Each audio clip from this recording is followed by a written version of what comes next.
Film की starting में हमको माइकल मॉर्बियस को दिखाते हैं जो कि हेलीकॉप्टर से कोस्टा रिका पर जाता है वहाँ पर वैम्पायर बैट्स को पकड़ने के लिए। वो बैट्स काफ़ी ज़्यादा खतरनाक थी, लेकिन माइकल को उनको पकड़ना था अपने एक्सपेरिमेंट के लिए, क्योंकि वो एक डॉक्टर था और वो अपने ट्रैप से उनको पकड़ भी लेता है। अब फिल्म में हमको 25 साल पहले की स्टोरी को दिखाते हैं, तो ग्रीस के एक हॉस्पिटल को दिखाते हैं जहाँ पर कि लूसियन को लाया जाता है। वो एक अपाहिज था और वहाँ पर वो माइकल मॉर्बियस से मिलता है। वो भी एक अपाहिज था, लेकिन मॉर्बियस लूसियन का नाम बदलकर माइलो रख देता है। अब वो वहाँ पर काफ़ी टाइम स्पेंड करते हैं और वो एक दूसरे को अपना भाई मानते थे। लेकिन एक दिन माइलो की मशीन ख़राब हो गई थी और वो बेहोश हो जाता है, लेकिन मॉर्बियस कुछ सेकंड में उस मशीन को ठीक कर देता है जिससे कि माइलो ठीक हो गया था। लेकिन उस मशीन को साइंटिस्ट की एक टीम ठीक नहीं कर पाई थी, लेकिन उसने कुछ सेकंड में उसे ठीक कर दिया था, जिसकी वजह से उनका एडॉप्टिव फादर और उस हॉस्पिटल का डायरेक्टर नाइकोलस काफ़ी ज़्यादा खुश हो गया था और वो मॉर्बियस को अब न्यूयॉर्क के एक स्कूल में भेजने वाला था ताकि वो वहाँ पर अपनी पढ़ाई कर सके और वहाँ पर अच्छे से उसका इलाज भी हो सकता था। अब फिल्म में हमको प्रेजेंट टाइम की स्टोरी को दिखाते हैं, तो मॉर्बियस अब काफ़ी बड़ा डॉक्टर था और वैम्पायर बैट्स की मदद से उसने एक सिंथेटिक ब्लड बनाया था जिससे काफ़ी बीमारी ठीक हो जाती हैं और इसकी वजह से उसे नोबेल प्राइज़ भी दिया जाता है। लेकिन मॉर्बियस उसे रिजेक्ट करके वहाँ से आ गया था। अब वो अपनी लैब में था, उसकी लैब में एक पेशेंट थी जिसका नाम था एना और वहाँ पर एक और डॉक्टर थी जिसका नाम था डॉक्टर लेकिन बैंक्रॉफ्ट को पता चल गया था कि मॉर्बियस कोस्टा रिका से कुछ वैम्पायर बैट्स को पकड़कर लेकर आया था। तभी मॉर्बियस बैंक्रॉफ्ट को बताता है कि वो उनको इसलिए पकड़कर लेकर आया था ताकि वो उन पर एक्सपेरिमेंट करके अपनी बीमारी का इलाज ढूंढ सके। लेकिन इतने ही एना को कुछ होने लगा था, वो मरने वाली थी, बट तभी मॉर्बियस उसे कोमा में भेज देता है ताकि वो उसे मरने से बचा सके। इसके बाद मॉर्बियस माइलो से मिलने के लिए जाता है। वहाँ पर नाइकोलस भी था और वो वहाँ पर बातें करते हैं। इसके बाद मॉर्बियस और माइलो पार्क में जाते हैं। तभी मॉर्बियस माइलो को अपने एक्सपेरिमेंट के बारे में बताता है। वो उससे कहता है कि मैं अब काफ़ी बड़ा एक्सपेरिमेंट करने वाला हूँ जिससे कि हमारी बीमारी का इलाज भी मिल जाएगा। लेकिन उस एक्सपेरिमेंट के लिए मॉर्बियस को पैसे चाहिए थे और माइलो मॉर्बियस को पैसे देने के लिए हाँ भी कर देता है, क्योंकि वो हमेशा उसके साथ था। इसके बाद मॉर्बियस एक बोट पर था जहाँ पर कि कुछ मर्सनरीज और बैंक्रॉफ्ट भी थी और वहाँ पर उनकी लैब थी। तो मॉर्बियस वहाँ पर बैठ के कुछ जीन से एक सीरम बनाता है और वो सीरम को अपने ऊपर टेस्ट करने वाला था। तो बैंक्रॉफ्ट उस सीरम को मॉर्बियस में लगाती है और इसके बाद वो उसे बेड पर लेटाकर उसके हाथ पैरों को बांध देती है। तभी उस लैब में एक मर्सनरी आ गया था और वो बैंक्रॉफ्ट से बात करने लगता है, लेकिन तभी वो देखते हैं कि वहाँ पर मॉर्बियस नहीं था, वो एकदम से गायब हो गया था। तो वो दोनों उसको ढूंढने लगते हैं। उनको मॉर्बियस मिल गया था, लेकिन वो पहले जैसा नहीं था क्योंकि वो अब वैम्पायर में बदल गया था। उसको देखकर वो मर्सनरी मॉर्बियस में गोली मारने लगा था, लेकिन मॉर्बियस अपने बचाव में एक एक करके वहाँ पर जितने भी मर्सनरी थे वो उन सभी को मार देता है, लेकिन उससे गलती से बैनक्रॉफ्ट भी बेहोश हो गई थी। इसके बाद वो पहले जैसा नॉर्मल हो गया था और उसे उन मर्सरीन के मरने के बारे में कुछ भी याद नहीं था। तो वो वहाँ पर फुटेज देखता है और उसे सब सच पता चल गया था।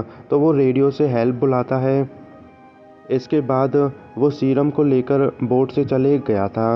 और उस बोट पर डिटेक्टिव साइमन और रॉड आते हैं और वहाँ पर वो उन डेड बॉडीज़ को देखते हैं। उनमें बिल्कुल भी खून नहीं था और उन्होंने बैनक्रॉफ्ट को हॉस्पिटल भेज दिया था क्योंकि वो अभी भी जिंदा थी। इसके बारे में न्यूज़ पर भी बताते हैं और न्यूज़ को माइलो देख रहा था। अब मॉर्बियस को दिखाते हैं जो कि अपनी लैब पर चले गया था, लेकिन काफ़ी टाइम से उसने ब्लड नहीं लिया था जिससे कि वो फिर से वैम्पायर में बदलने वाला था। लेकिन वो वहाँ पर अपने बनाए हुए सिंथेटिक ब्लड को पीता है जिससे कि वो ठीक हो गया था।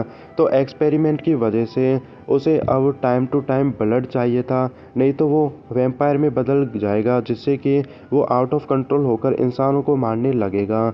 लेकिन सिंथेटिक ब्लड इसमें कामयाब था, बट वो सिर्फ 6 घंटे तक ही असर करता है और आगे चल के ये असर कम होने लगेगा। लेकिन इसी के साथ मॉर्बियस पर कुछ पावर आ गई थी, जैसे कि वो अब एक सुपर ह्यूमन था और वो बैट से बातें भी कर सकता था क्योंकि वो अब उनमें से एक था। इसी के साथ वो दूर से दूर की आवाज़ भी सुन सकता था, लेकिन उसे डर था कहीं वो वैम्पायर में बदलकर फिर से इंसानों को ना मारने लगे, जिस वजह से वो अपने आप को एक रूम में बंद कर लेता है।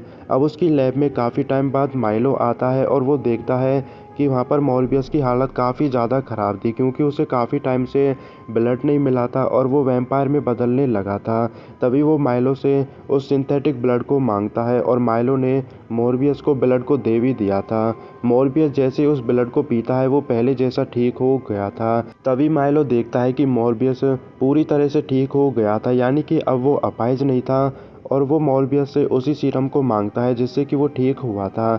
लेकिन मॉर्बियस माइलो को उस सीरम को देने के लिए मना कर देता है, क्योंकि उसका मानना था कि वो एक तरीके से श्राप है, क्योंकि सीरम की वजह से वो अब एक मॉन्स्टर में बदल गया था जो कि इंसानों का खून पीता है। लेकिन वो वहाँ पर वैम्पायर में बदलने लगा था, जिस वजह से वो माइलो को वहाँ से जाने के लिए कहता है और माइलो वहाँ से चले भी गया था। अब फिल्म में हमको बैनक्रॉफ्ट को दिखाते हैं जो कि हॉस्पिटल में थी। उसे होश आ गया था तो उसके पास कुछ डिटेक्टिव आते हैं क्वेश्चन पूछने के लिए, और वो बैनक्रॉफ्ट को बोट की उन डेथ बॉडी की फ़ोटो भी दिखाते हैं, लेकिन बैनक्रॉफ्ट उनको कुछ खास बताती नहीं है, जिस वजह से वो डिटेक्टिव वहाँ से चले गए थे। अब फिल्म में हमको एक नर्स को दिखाते हैं जो कि हॉस्पिटल में थी, लेकिन कोई उसका पीछा करने लगा था, जिससे कि वो काफ़ी डर गई थी और वो वहाँ से भागने लगती है, लेकिन कोई आकर उसे मार देता है। अब उसको किसने मारा ये हमको फिल्म में आगे पता चलेगा।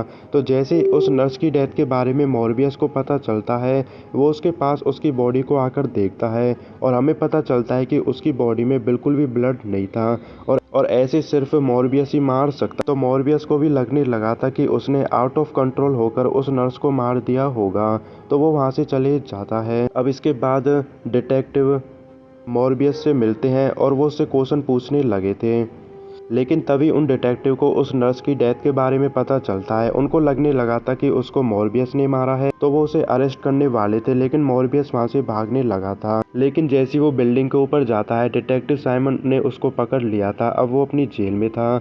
इसके बाद वो डिटेक्टिव से मॉर्बियस से कुछ क्वेश्चन पूछते हैं, तो मॉर्बियस उनसे कहता है कि मुझे सिंथेटिक ब्लड चाहिए, नहीं तो मैं उस रूप में आ जाऊंगा जिस रूप में तुम मुझे देखना नहीं चाहते।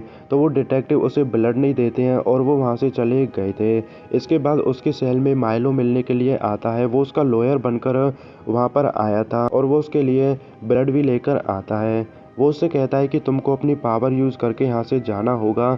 ऐसा कहकर वो वहाँ से चले गया था, लेकिन वो अपनी स्टिक को पीछे ही छोड़ गया था, जिससे कि मॉर्बियस को रियलाइज़ होता है कि वो अब अपाहिज नहीं था। इसका मतलब ये था कि माइलो ने उस सीरम को ले लिया था और वो अब मॉर्बियस की तरह अब एक वैम्पायर था। और हमको पता चलता है कि उस नर्स को मॉर्बियस ने नहीं बल्कि माइलो ने मारा था, और वो ऐसे ही और मासूम लोगों को मारने वाला था।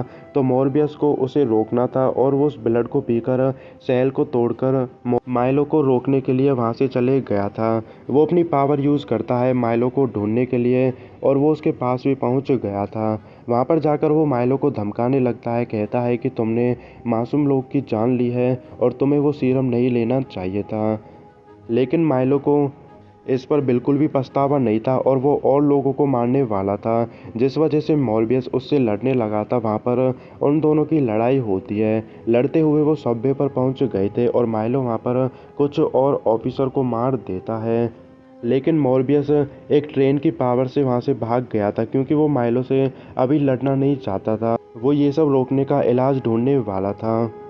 अब उस सबवे पर डिटेक्टिव आते हैं और वो उन डेथ बॉडीज़ को देखते हैं। अब फिल्म में हमको बैनक्रॉफ्ट को दिखाते हैं जो कि अपने बस में थी। उस बस में वो मॉर्बियस से मिलती है और मॉर्बियस बैनक्रॉफ्ट को बताता है कि उस सीरम को माइलो ने भी ले लिया है और वो एक वैम्पायर है जो कि मासूम लोगों को मार रहा है, और वो अपने बारे में भी उसको सब सच बताता है। तो बैनक्रॉफ्ट को मॉर्बियस और माइलो के बारे में सब पता चल गया था और वो एक रेस्टोरेंट पर बैठकर बातें करते हैं। तभी मॉर्बियस बैनक्रॉफ्ट से कहता है कि तुमको लैब में जाकर मेरे लिए कुछ सामान लाना होगा। ऐसा कहकर वो वहाँ से चले गया था और उसे पता चलता है कि कुछ लोग नकली नोट छाप रहे हैं। तो वो उनकी लैब में जाता है और वो वहाँ के ओनर से कहने लगा था कि तुम यहाँ से जा सकते हो, मुझे सिर्फ तुम्हारी लैब चाहिए। लेकिन इसके लिए उसने मना कर दिया था, जिससे कि मॉर्बियस उसके एक हाथ को तोड़ देता है ये सब देखने के बाद वहाँ पर बाकी के लोग भाग गए थे और ओनर भी वहाँ से चले जाता है। इसके बाद मॉर्बियस वहाँ के कुछ पार्ट से एक मशीन बनाता है। अब फिल्म में हमको माइलो को दिखाते हैं जो कि एक क्लब में था, लेकिन कुछ लोग उससे बदतमीजी करने लगे थे और जैसे ही वो क्लब से बाहर जाते हैं माइलो उनको मार देता है। अब बैनक्रॉफ्ट को दिखाते हैं जो कि मॉर्बियस की लैब में थे, लेकिन वहाँ पर माइलो भी आ गया था। वो मॉर्बियस को ढूंढ रहा था और इसके बारे में वो बैनक्रॉफ्ट से पूछता है, लेकिन वो मना कर देती है और वो माइलो से कहती है कि मुझे नहीं पता कि मॉर्बियस कहाँ है, लेकिन वो उससे झूठ बोल रही थी। तो इस टाइम तो माइलो वहाँ से चले जाता है। जाते टाइम वो बैनक्रॉफ्ट से कहता है कि अगर तुमको मॉर्बियस के बारे में पता चले तो तुम मुझे बता देना। अब बैनक्रॉफ्ट मॉर्बियस के साथ उसकी नई लैब में थे, लेकिन गलती से वहाँ पर उसकी उंगली कट गई थी जिससे भी कि ब्लड निकलता है और मॉर्बियस को उस ब्लड को देखकर बैनक्रॉफ्ट को मारने का मन करता है, लेकिन वो अपने आप को रोक लेता है। इसके बाद वो दोनों बिल्डिंग में थे, वहाँ पर वो बातें करते हैं और दोनों किस भी करते हैं क्योंकि वो एक दूसरे को पसंद करते थे। इसके बाद उन डिटेक्टिव को दिखाते हैं जो कि उस क्लब में थे जहाँ पर कि पिछली रात माइलो ने उन लोगों को मारा था। तो वहाँ पर वो फुटेज देखते हैं और उनको पता चलता है कि उनको मॉर्बियस ने नहीं बल्कि किसी और ने मारा है जो कि मॉर्बियस के जैसा है, लेकिन वो माइलो था बट उनको पता नहीं था। और इसके बारे में वो न्यूज़ पर भी बताते हैं। न्यूज़ नाइकोलस देख रहा था और वो माइलो को पहचान लेता है। उसे पता चल गया था कि माइलो लोगों को मार रहा है, जिस वजह से वो माइलो के पास जाकर उसे भला बुरा कहने लगा था। वो उसे ताना मारता है और कहता है कि तुमको लोगों को मारना नहीं चाहिए। तो वो उसे समझा रहा था, लेकिन माइलो इन बातों को गलत ले जाता है। उसको लग रहा था कि वो मॉर्बियस की ओर ले रहा है और वो वहाँ पर नाइकोलस को घायल कर देता है। उससे कहता है कि जब तुम्हारे पास मॉर्बियस आएगा तो तुम उससे कहना कि मैं और लोगों को मारूंगा। ऐसा कहकर वो वहाँ से चले गया था। इसके बाद मॉर्बियस को दिखाते हैं जो कि दो एंटीबॉडी बनाता है जिससे कि वो अपने आप को और माइलो को मारने वाला था। इसके बारे में वो बैनक्रॉफ्ट को भी बताता है। तभी उसे नाइकोलस के बारे में पता चलता है। वो उसके पास चले गया था। वो देखता है कि नाइकोलस काफ़ी घायल था। तभी नाइकोलस मॉर्बियस से कहता है कि तुमको माइलो को रोकना होगा और इतनी उसकी डेथ हो गई थी। इसके बाद उसे बैनक्रॉफ्ट की कुछ आवाज़ें आती हैं जिससे उसे पता चलता है कि बैनक्रॉफ्ट के पास माइलो था और वो उसको भी घायल कर देता है। तो मॉर्बियस को इससे काफ़ी बुरा लगता है और वो जल्दी से बैनक्रॉफ्ट के पास जाता है। वहाँ पर वो काफ़ी घायल थे। मरने से पहले वो मॉर्बियस से कहती है कि तुमको माइलो को रोकना होगा। इसके बाद वो अपना खून चूसने के लिए कहती है। तो वहाँ पर मॉर्बियस माइलो को किस करता है और वो उसके लिप्स को भी काट लेता है। उसमें से ब्लड निकलता है और बैनक्रॉफ्ट ने उस ब्लड को पी लिया था, लेकिन इतनी उसकी डेथ हो गई थी।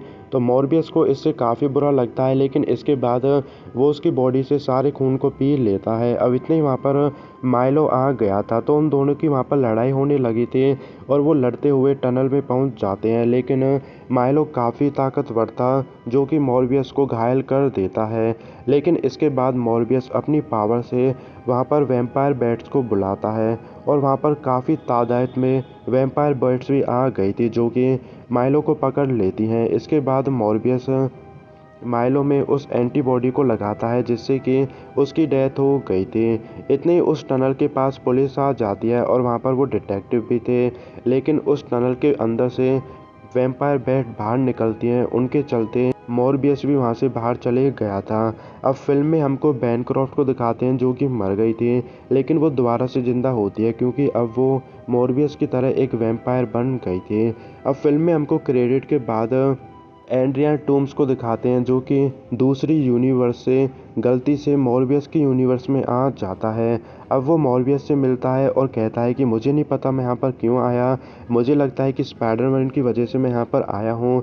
और वो मॉर्बियस से टीम अप करने के लिए कहता है। इसके लिए मॉर्बियस ने हाँ भी कर दिया था और यहीं पर फिल्म ख़त्म हो जाती है।